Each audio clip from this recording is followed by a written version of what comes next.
Man glaubt's kaum. Das ist eins der meistverkauften Fahrräder in Deutschland. Es ist ein Tiefeinsteiger, der absolut gefragt ist, mit voller Straßenverkehrszulassungsausrüstung, mit Lampen, mit Schutzblechen, allen drum und dran. Also irgendwas, wo ich wahrscheinlich als junger Mensch alles direkt mal abgeschraubt hätte. Aber die Nachfrage ist unglaublich groß. Das hier ist schon fast, ich sag mal, ein richtiges Kraftfahrzeug, was man sagen kann. Aber rechtlich gesehen ist es immer noch ein Fahrrad mit Motor, 25 km/h, ein Tiefeinsteiger. Grüß dich, Nico. Grüß dich, Sven. Hi. Ja, gar nicht so bieder. Und die Nachteile, die so ein Tiefeinsteiger bisher hatte, dass die Optik schlimm war, das ist überhaupt nicht der Fall, sondern ein echter Hingucker. Und die Leute berichten ja auch immer wieder, dass sie oft angesprochen werden, was das für ein Fahrrad ist. Ja, man muss dazu sagen, du bist ja Optimist, ich bin ja Realist. Also wir hoffen doch, dass wir das Fahrrad dazu hinführen, dass es eins der meistverkauften Räder im Tiefeinstieg wird.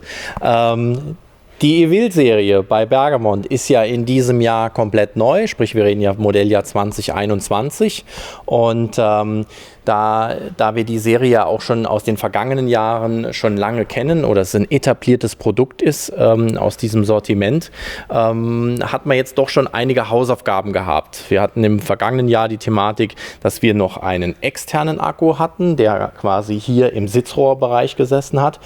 Das ist einfach nicht mehr zeitgemäß und deswegen muss man sich halt hier auch was überlegen, wie wir das natürlich in das Unterrohr reinkriegen. Ja, die Unterrohre beim Tiefeinstieg sind immer größer dimensioniert. Wir haben im Verhältnis auch eine relativ große Dimensionierung, haben hier aber auch den großen 625 Wattstunden Akku drin.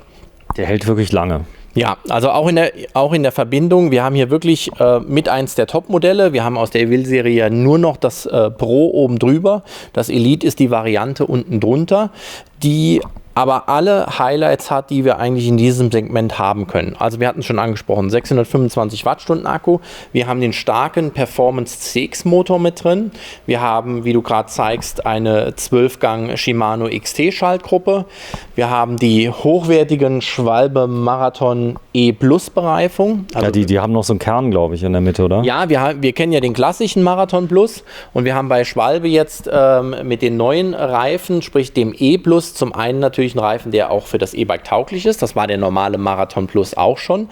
Aber wir haben eine andere Gummimischung. Die kommt so ein bisschen aus dem Mountainbike-Bereich und dadurch erzeugen wir nochmal mehr Grip, bessere Abrolleigenschaften. Und hier haben wir wirklich aus egal welchem Portfolio mit immer die Top-Komponenten. Schutzblech, kein Kunststoff, sondern Metall. Nochmal bitte. Nochmal. Wow. Nein, der Vorteil, es klappert nicht. Also der Klappern und es war immer das Schlimmste, fand ich bei Schutzblechen, das Quietschen. Ist das eigentlich vorbei mittlerweile? Gut, es war... Ja, es kommt drauf an. Also auch, sage ich mal, hier muss das Ganze schon richtig montiert sein, ne? Weil wenn du Metall auf Metall hast, das ist dann schon ein bisschen blöd. Es war 1973. Okay, gut, da war ich schon nicht auf der Welt.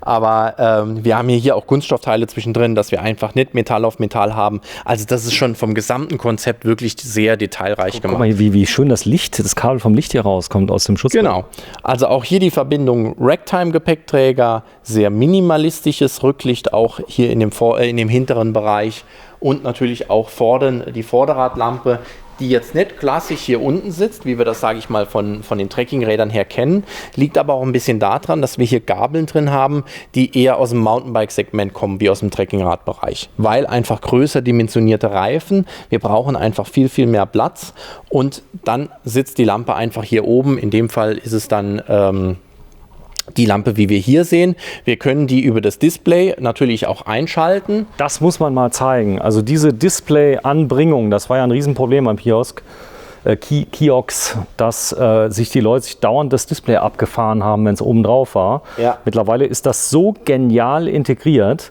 Die haben eine eigene Halterung dafür konzipiert. Die hat es ja wirklich in sich, oder? Also man muss noch mal dazu sagen, das ist der klassische Kiox-Halter. Wir haben hier einen eigenen Bergamont-Vorbau, der diese schöne Einheit oder beziehungsweise das Display in den Vorbau integriert. Ja, das ist wirklich schön gemacht. Wir hatten das im letzten Jahr schon im ersten Step gehabt. Das ist jetzt die weitere Ausbaustufe davon. Da gab es so ein paar Feinheiten, die man noch ein bisschen verbessern musste. Aber hier habe ich jetzt wirklich die Möglichkeit, das Display schön mittig integriert, ohne dass das jetzt hier oben oder sonst wo liegt. Und vor allen Dingen in der Übersicht, das heißt für mich aus der Fahrerposition, gut ablesbar zu positionieren. Licht hatten wir schon gerade gesagt gehabt, geht einfach hier drüber an und aus. Ich mache das auch gerade nochmal an und wieder aus. Das gleiche haben wir natürlich dann hinten genauso. Bitte? Okay, das heißt, wie beim Auto habe ich einen Lichtschalter. Es gibt einen spezifischen Schalter, ansonsten bedienen wir das Kiox-Display über die Einheit hier direkt am Griff, sodass ich mit dem Daumen quasi sowohl in die verschiedenen Modis, beim Kiox auch farblich dargestellt, weil wir ein Farbdisplay haben, Tour, Sport und Rot dann als Turbo. Turbo. Gut. Zusatzakku. Das bedeutet, immer mehr Menschen kaufen sich einen zweiten Akku. Man kann ja erstmal mit dem einen Akku ausprobieren. Das Thema ist ja auch, so eine Art Reserve dabei zu haben. Wenn ich längere Touren auf Turbo zum Beispiel mache, weil das Leuten Spaß macht, dann kann man so einen Akku ja einfach als Zubehör dazu kaufen, richtig? Ja, das ist möglich. Wobei ich aber auch immer dazu sagen muss, für ein Trekkingrad 625 Wattstunden, da generiere ich schon einiges an Reichweite. Klar, wenn ich jetzt natürlich nur im Turbo-Modus unterwegs bin, sieht das wieder anders aus, aber im Großen und Ganzen glaube ich nicht, oder zu 99% brauchen die Leute nicht noch einen externen Akku, also eine Art Range Extender. Ja, du wirst es denen aber nicht ausreden. Das heißt, wenn wenn das jemand haben möchte, kann er das gerne haben. Von Riegelsberg nach Wadern fährt, das ist eine sehr beliebte Strecke bei euch, und dann auf dem Rückweg merkt, der Akku wird leer, dann geht man ja nicht mehr in den Turbo, sondern macht in welchen Modus? Den Eco Plus? Dann machst du den Eco, ja. Klar, wenn du ein bisschen sparen musst nach hinten raus, gehst du auf den Eco-Modus. Das ist richtig. App möglich? Ja, die Kombination mit einer App ist möglich. Heißt also auch gerade, was die Routenführung oder Ähnliches angeht, das Kiox-Display ist ja so aufgebaut, dass wir keine direkte Karte haben, sondern Pfeilanzeigen. Also auch da... Ist ein Navi drin? Genau. Ist also möglich, das schon relativ gut über die App zu konfigurieren. Wo will ich hin? Wie sieht das aus? Das geht dann über das Telefon meist leichter wie über das Display. Wenn wir natürlich auf das Neon oben rausgehen, was ja dann auch Kartendarstellungen hat, ist das natürlich nochmal eine Erweiterung. Aber hier sehr schick aus Display. Ja, und das ist natürlich viel kleiner und minimalistischer gehalten halt auch irgendwo. Und vor allen Dingen, was auch ein weiterer Punkt ist, das kennen wir aus dem Rennradbereich. Wie du siehst, verlaufen alle Züge hier oben in das Steuerrohr hinein. Bremse natürlich ausgenommen vorne, aber normalerweise würden die Züge jetzt hier irgendwo langlaufen, in den Rahmen rein, und hier verschwinden sie direkt schon oben im Schaft. Zur Freude deines Mechanikers. Nee, man hat eigene Kanäle entwickelt, wo die durchlaufen. Das heißt, also der muss jetzt nicht, klar, er muss vielleicht ein bisschen fummeln, aber es hält sich in Grenzen.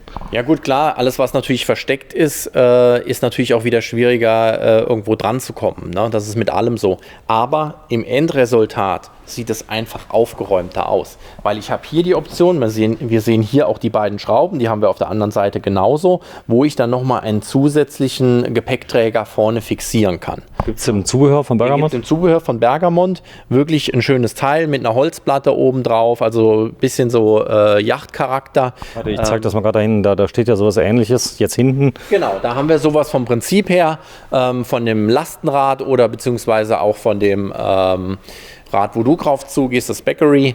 Das ist eigentlich ähnlich vom Gesamtkonzept. Also auch diese Gepäckträgerarten oder Ähnliches. Hier siehst du im Prinzip so einen Frontgepäckträger, der hier jetzt anders fixiert. So oder so ähnlich. Ja, genau. Oder so ähnlich, einfach von der Aufnahme her. Aber das Grundprinzip ist das gleiche.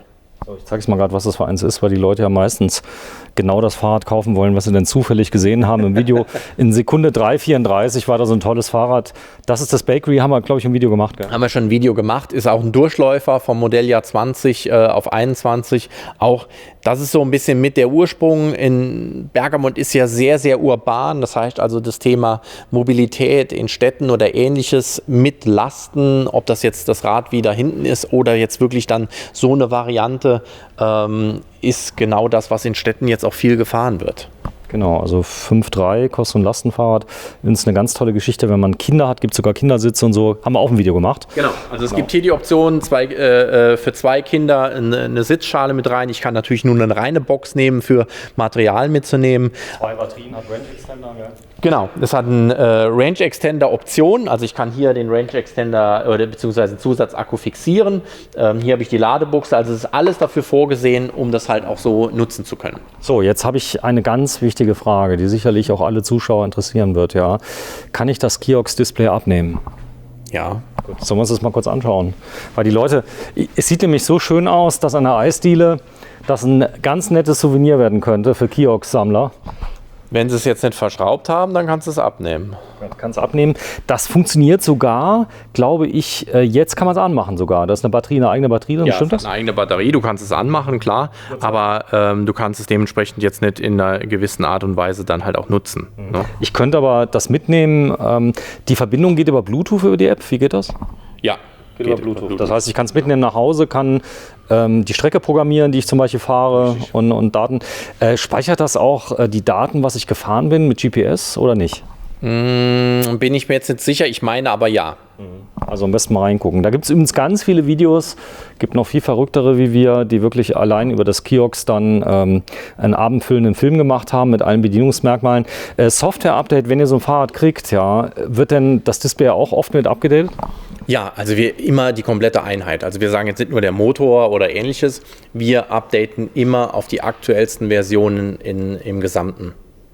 Es sei denn, wir haben jetzt beim Performance CX die Option zu sagen, okay, 75 oder 85. Wenn der Kunde sagt, ich möchte lieber mehr Reichweite generieren und wir haben jetzt 85 gehabt, auch sowas ist dann veränderbar. Ne? Also das ist ein bisschen, gerade in der Verbindung mit dem Performance CX eine individuelle Geschichte, aber das machen wir auf Kundenwunsch. Das heißt, wenn du dich jetzt für so ein Rad entscheiden würdest und wir würden dich dann fragen, soll es 75 oder 85 Newtonmeter haben, also mehr Reichweite oder mehr Leistung unterm Strich gesehen.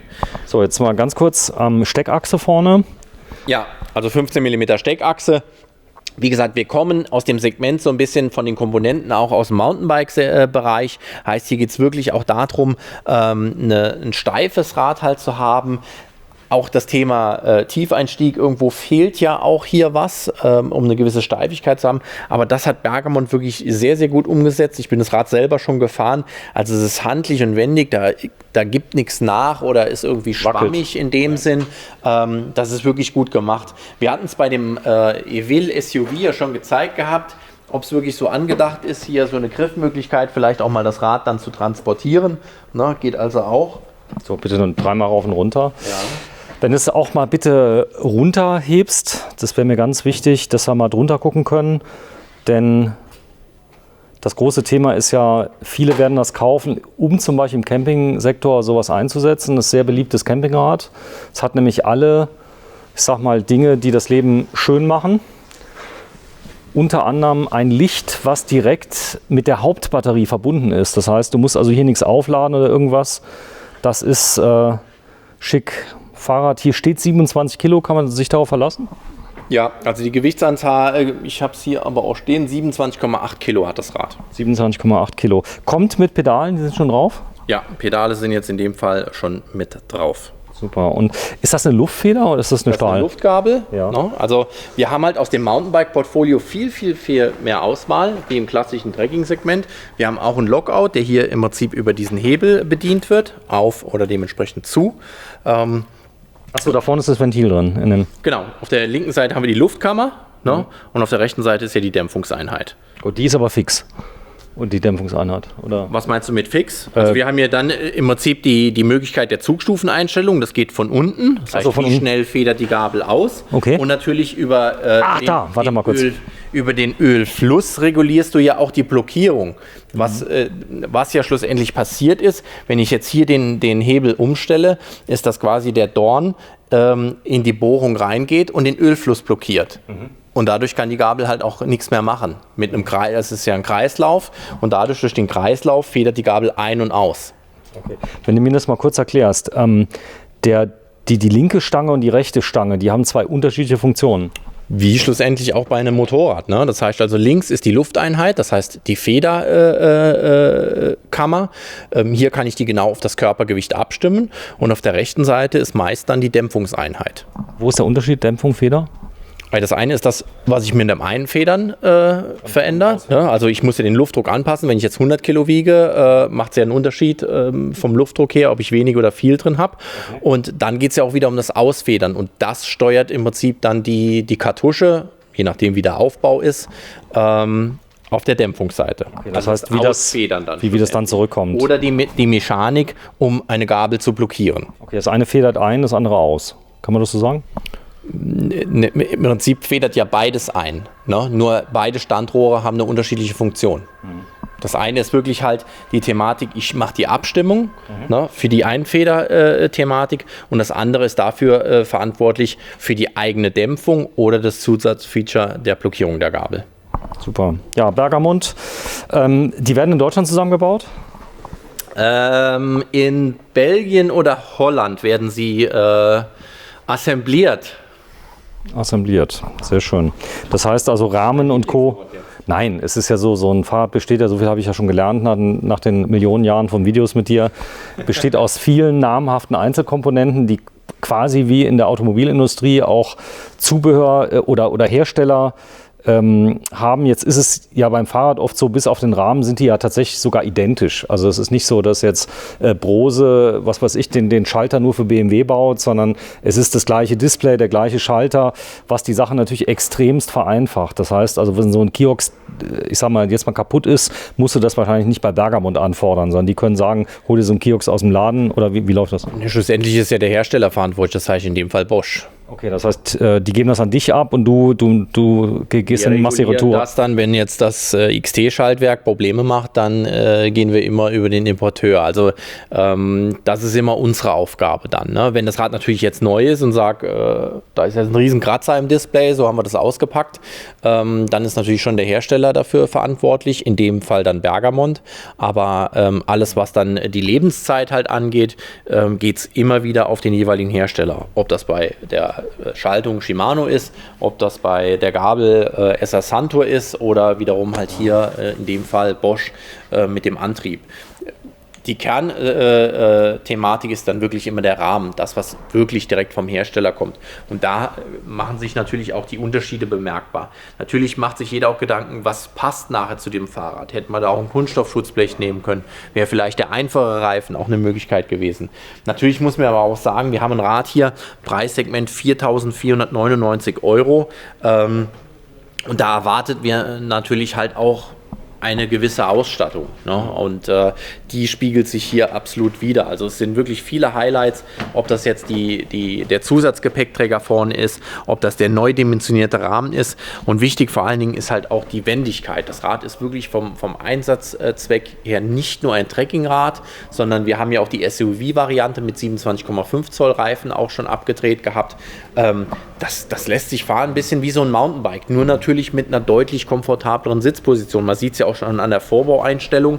Wir gehen hier auf komfortable Sitzposition. So, du darfst mal mitfahren. Machen wir eine kleine Runde. 1,85 Meter, 86, was bist du? 85. Nico Ockenfels mit fast platten Reifen. Sehe ich gerade hinten. Ja. Ah, das ist dein Gewicht nach Weihnachten, oder? Zufällig. War Spaß. Ein Scherz. Ja. Kommt da nicht raus. Ich komme nicht raus, du hast recht. So, sehr schön. Komm, wir machen Abmoderation. Wir haben eigentlich alles gesagt. Wichtig zu erwähnen, bei so einem Fahrrad natürlich durchaus so ein Fahrrad ordentlich zu versichern. Da hast du Möglichkeiten. Man kann es sogar quasi Vollkasko versichern. Da kann man dich beraten. Da hast du mehrere Anbieter auch da. Am besten darauf ansprechen. Ist gar nicht so teuer. Kostet nur wenige 10 € am Tag, im Monat. Und dann ist das sogar gegen Diebstahl ordentlich versichert, gegen Vandalismus, gegen ganz viele Dinge und wie das genau funktioniert, ich sag mal, wird man dann erfahren. Das Besondere ist auch sogar, die Inspektionen sind mit drin. Das heißt also, falls jetzt mal ein Reifen verschlissen ist oder eine Kette kaputt ist, also nicht die Inspektion selber, sondern ich sag mal die Teile, die dann kaputt sind. Genau. Inspektion ist nicht mit inkludiert, sondern wirklich, wenn ich jetzt sage, ich habe eine Panne, der Schlauch ist defekt, ist das komplett mit drin. Also für ein Apfel und ein Ei, muss man sagen, im Vergleich zu einem ernsthaften Schaden. Also ist der Akku kaputt, gibt es einen neuen Akku? Gerade aus dem Kopf. In dem Fall wäre es jetzt im Falle von Wertgarantie einfach so, wir sind in der Preisrange 4.000 bis 6.000 Euro. Das heißt, im Jahr kostet diese Versicherung 180 Euro. 180 Euro mit Verschleißteilen, Kette, Ritzel, Schaltung, egal was kaputt geht. Ich stürze, es gibt eine maximale... Vandalismus. Ich glaube, im Jahr sind es 600 Euro, die dann an Ersatzteilen zahlen. 720 Euro. 720 Euro. Das heißt, ich investiere 180 und kriege 720 zurück, wenn es dann passiert. Allerdings ist das nicht in Stein gemeißelt. Im Moment sind die Prämien so, denn jemand, der ein E-Bike hat, ich glaube, das größte Problem ist wirklich Diebstahl. Da passen die Leute gut drauf, auch auf E-Bikes und gerade auf teure E-Bikes, deswegen hat man weniger Schäden. Genau. Das ist das, was du mir mal erklärt hast. Ja, Recycle, du hast einmal einen ganz tollen Versandhandel. Du verschickst dort Millionen von Fahrrädern im Jahr.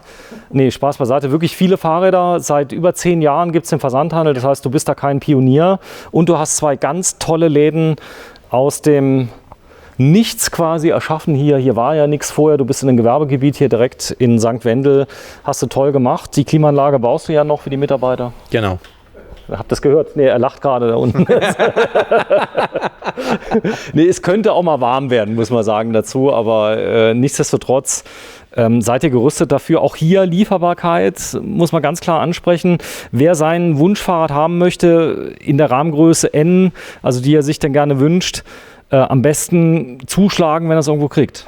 Ja, also wir haben gut geordert, gerade was die Evil-Serie angeht, aber es ist wirklich so, dass die Nachfrage permanent einfach da ist. Es gibt kein Loch oder ähnliches und wir kriegen Zuspruch wirklich, also auch bundesweit, wo die Leute sagen, oh, ihr habt das Fahrrad da, dann hole ich es bei Ihnen.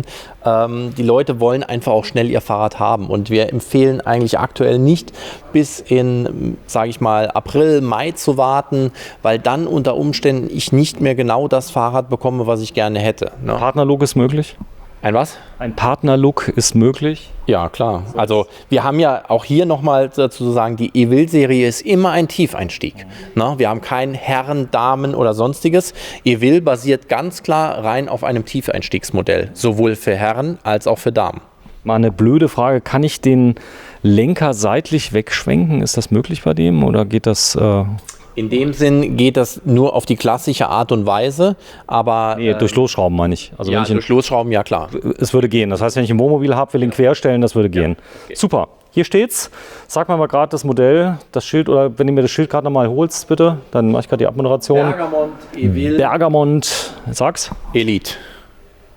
Also Evil Elite für 4.499 Euro mit 19% Mehrwertsteuer natürlich. Wir sind ja schon in 2021 und das gibt es auch in kleineren Größen. Also falls ich für die Frau oder für jemand, den ich lieb habe, dann ein kleineres Fahrrad haben, gibt es auch, oder? Ja, die Bandbreite ist größer geworden. Das heißt also jetzt nicht nur für die ganz kleine Person, sondern auch für den großen Mann ist immer auch das Thema Tiefeinstieg. Oh, da gibt es dann nichts mehr, wenn ich dann 1,85 groß bin oder 1,90.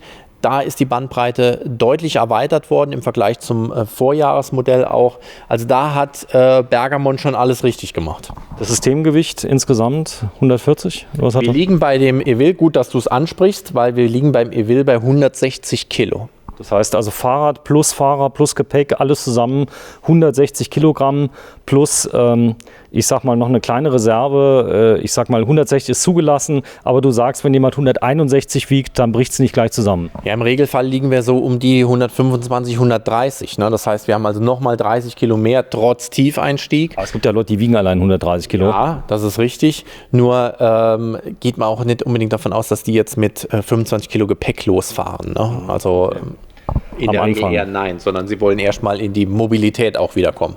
So ist das. Ja, vielen Dank. Und wie gesagt, wenn Sie Lust haben, einmal in Riegelsberg, einmal in St. Wendel und natürlich im Internet weltweit, zwar nicht, aber europaweit lieferst du aus mit deinem Shop. Da ist es. Also ich würde es kaufen. wenn ich das Geld hätte. Tschüss. Ciao, Sven.